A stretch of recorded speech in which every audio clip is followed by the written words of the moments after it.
Hi, it's Fran. Make it stop. Isn't that what we all want? We are so exhausted. We have burnout. We are overwhelmed by the pandemic, what I call the pandemic seep.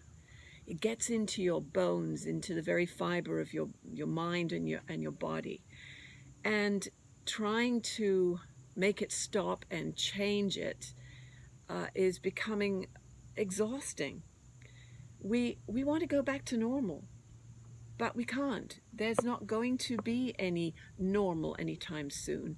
And when it does eventually evolve into whatever it's going to evolve into, it's not going to be the same. It's going to be a new normal.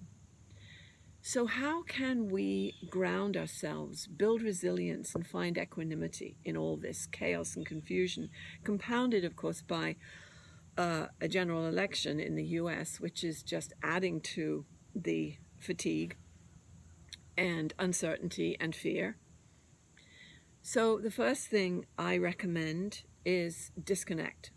Disconnect for days at a time, weeks at a time, or just hours at a time. Anything that can help you get grounded again, find some balance. Because this constant barrage of news isn't helping in any way at all. So disconnecting is the first piece. There are many other options too, and you can pick one or you can pick all. Whatever works for you. But here are some suggestions. Going for a walk in nature can be really wonderfully therapeutic. And of course, as we move into winter, that's going to get more and more challenging. But being in nature and getting some exercise, building up getting the endorphins revved up can really help, even if it's only for 15 to 20 minutes a day. So if you cannot get outside, dance in your living room. Find music that lifts your spirits. Another thing that works for me is making sure that I don't lose my sense of wonder. And usually that's found in nature, and it can be such a small thing. But finding a sense of wonder and finding something to be joyful about every day, no matter how small and for how brief a time, can really help to bring that equanimity. An inspirational daily read. Maybe it's for 10 minutes, maybe it's for half an hour.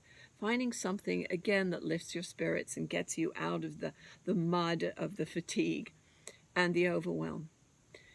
Quality sleep is incredibly important, and I know that for many of us, that's a huge challenge, even under normal circumstances.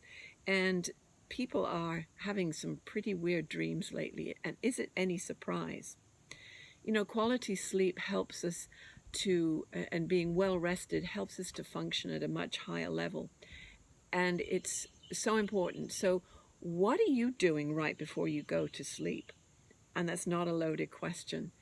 But if it's watching the news or violent television shows or negative information, that is not going to help with your sleep. So disconnecting from that, finding something humorous, finding something that aligns with where you want to be as you go into sleep is really critical. That's a simple fix. And meditation.